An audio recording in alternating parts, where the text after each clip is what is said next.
It's NNX from the Northwestern News Network, where we give you your news faster than you can eat a bowl of mac and cheese. I'm Caitlin Bender-Thomas. And I'm Raj Ganeker. Let's get right into today's top stories.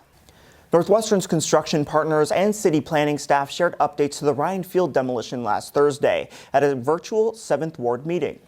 Demolition is scheduled to begin the week of January 29th and will take approximately 4 months, according to the project superintendent. Northwestern also met with representatives from indigenous tribes to discuss potential archaeological discoveries.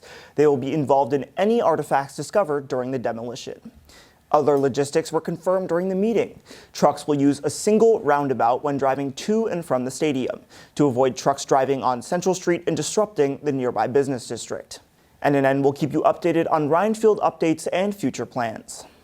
As upperclassmen look to move off campus, Evanston rent hikes have left Northwestern students struggling to find affordable housing. According to monthly advertised asking rates released by real estate company Zillow, the average apartment in January 2023 was $1,865 per month. Now it's $1,978. This roughly 6% increase is making it hard for some students to find affordable off-campus housing. To combat these rising costs, undergraduates can opt to use leftover financial aid to help fund their housing and other education-related costs. And campus events like Renting Declassified focus on aiding undergraduates to be financially smart in their transition to living off campus. NNN's Sabrina Carson joins us now in studio to speak more on this increase and how students can make the most of helpful university resources. Sabrina? Thanks, Caitlin. Luckily, Northwestern has really great resources to help students navigate the process of moving off campus while rent prices go up. One useful place for students to look through is the Undergraduate Financial Aid website, where they can find out more about how their potential financial aid refund can be used for other education-related costs like housing. Additionally, Renting Declassified takes place next Wednesday at 12 p.m. in the Norris Wildcat Room, and more information on housing-related events on campus can be found online at www.northwestern.edu/offcampus. Thanks, Sabrina. A Northwestern class is following in Evanston's footsteps with a new participatory budgeting plan. Students in the class are leading the initiative just a few months after the city's inaugural PB plan concluded in October. The class, led by Northwestern professor Matthew Easterday, teaches students to perform civic engagement. The plan has a budget of $1,000 meant to fund the fight against climate change. Student leaders are currently collecting ideas from fellow Northwestern students, faculty, and Evanston community members on how they should use the money. They say, while the plan is focused on climate change, the true value lies in the practical experience they're gaining. What's more impactful to me is understanding what the PB process is and involving people in activism at a local level. The students will be holding another idea collection assembly this Friday in Annenberg Hall. After collecting ideas and developing the policy proposals throughout February, they'll hold a vote on March 1st to see which ideas will be put in action. You may have noticed for rent signs popping up throughout downtown Evanston, a trend that is continuing to spread.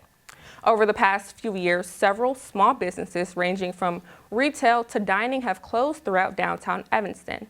Aside from the common practice of online shopping and rising rent costs, the largest factor of the vacancies and closures was the COVID-19 pandemic. But the city now hopes to see a resurgence and draw people to make a personal connection with the brick and mortars and its owners.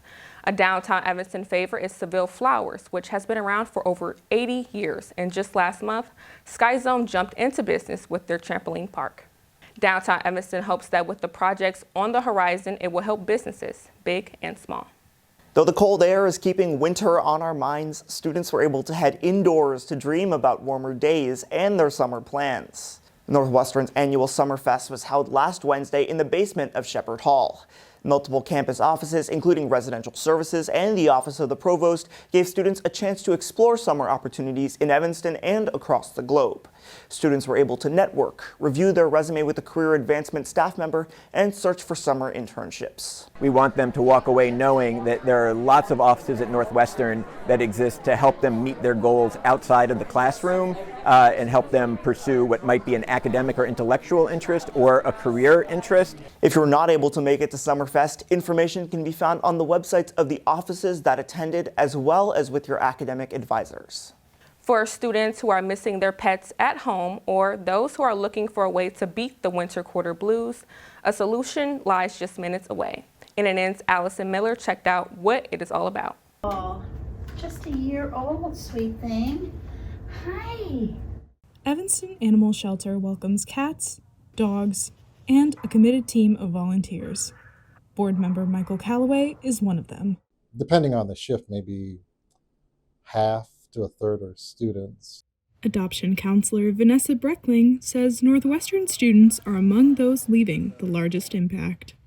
It is a big part of our shelter, being in a college town and having college students coming around and helping us out in so many different ways.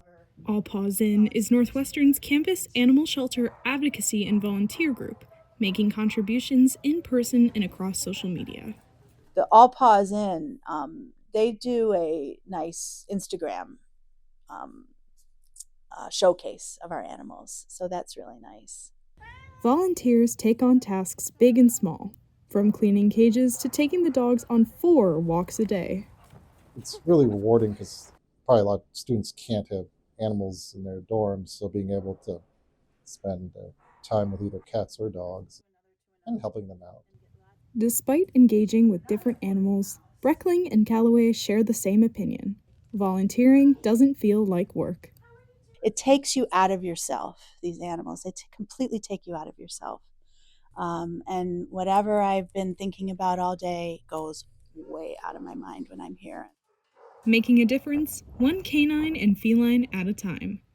Allison Miller, Northwestern News Network. To learn more about how to get involved, contact All Paws In or visit evanstonanimalshelter.net. So Raj, if you had to pick, are you more of a cat person or a dog person?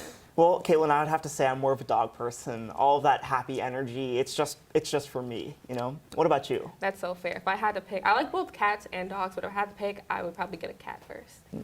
That's all for tonight on NNX. I'm Caitlin Bender-Thomas. And I'm Raj Ganeker. Stay tuned for the Northwestern News Report.